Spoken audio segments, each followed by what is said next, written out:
बातमी महत्त्वाची आहे। धाराशिवमधून धाराशिवच्या कळंबमधील संजीतपूर इथल्या 27 शेतकऱ्यांना कर्जवसुलीची नोटीस आलेली आहे। नुकसानामुळे शेतकरी अगोदरच हवालदिल झाला असतानाच बँकेची नोटीस आल्याने आता शेतकऱ्यांची चिंता ही पुन्हा एकदा वाढलेली आहे।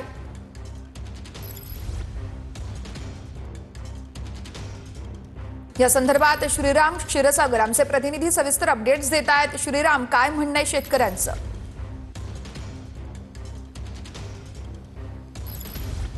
आपण जर पाहिलं तर आपण आता धाराशिव जिल्ह्यातील आणि कळंब तालुक्याच्या संजीतपूर गावामध्ये आहेत आणि मे महिन्यापासून धाराशिव जिल्ह्यामध्ये पाऊस पडतोय।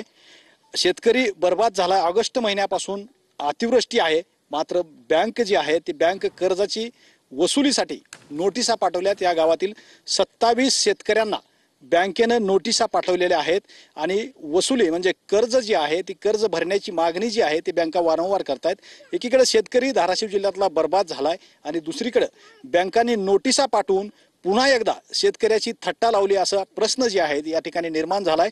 आणि महत्त्वाची गोष्ट म्हणजे बँक मॅनेजरची जी आहे ती मुजुरी याबाबत पाहायला मिळते आपल्याला की 27 शेतकऱ्यांना नोटिसा पाठवून कर्ज लवकर भरा असं त्या नोटिसावरती लिहिलेलं आहे।